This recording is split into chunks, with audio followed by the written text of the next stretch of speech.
ഒരിക്കൽ ഇവിടുന്ന് കോഫി കുടിച്ചിട്ട് അത് ഇഷ്ടപ്പെടാതെ പോയ ഞാനാണ് ഇപ്പൊ ഇവിടെ രണ്ടാമത് ഈ ഊണ് കഴിക്കാൻ വേണ്ടി വന്നിട്ടുള്ളത്.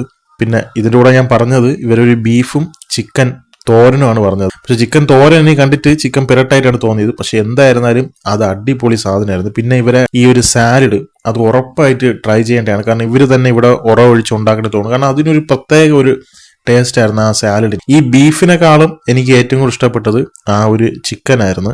അത് അടിപൊളിയായിരുന്നു. അതും ഊണും സാലഡും മരിച്ചിനിയും എല്ലാം കൂടെ മിക്സ് ചെയ്ത് കഴിക്കാൻ സെറ്റ് സാധനമായിരുന്നു. വിലയും കുറവാണ്, 100 രൂപയാണ്. രണ്ടിനും 100 വെച്ചാണ് ആയത്. കപ്പ ഊണ് 50 നിങ്ങൾ ഇതുവഴിയൊക്കെ പോവുകയാണെന്നുണ്ടെങ്കിൽ നിങ്ങൾക്ക് ഒരു സാധാരണ ചെറിയൊരു സെറ്റപ്പിൽ ചെറിയൊരു കടയിലിരുന്ന് പഴയ കാലത്തെ രീതിയിൽ കഴിക്കണമെന്നുണ്ടെങ്കിൽ നിങ്ങൾ ഉറപ്പായിട്ട് ഇവിടുന്ന് ട്രൈ ചെയ്യും. ഈ ഒരു സ്പോട്ട് എന്ന് പറഞ്ഞാൽ നമ്മുടെ ആര്യനാടുന്നും പറണ്ടോട് പോണ വഴിക്കാണ് ഈ ഒരു സ്പോട്ട് ഇരിപ്പുള്ളത്. MR തട്ടുകടയാണ്. അപ്പൊ നിങ്ങൾ അതുവഴി പോവുകയാണെങ്കിൽ ട്രൈ ചെയ്ത് നോക്കുക, അടിപൊളിയാണ്. ഇപ്പൊ ഗെറ്റ് ദ എസൻസ്. ബൈ.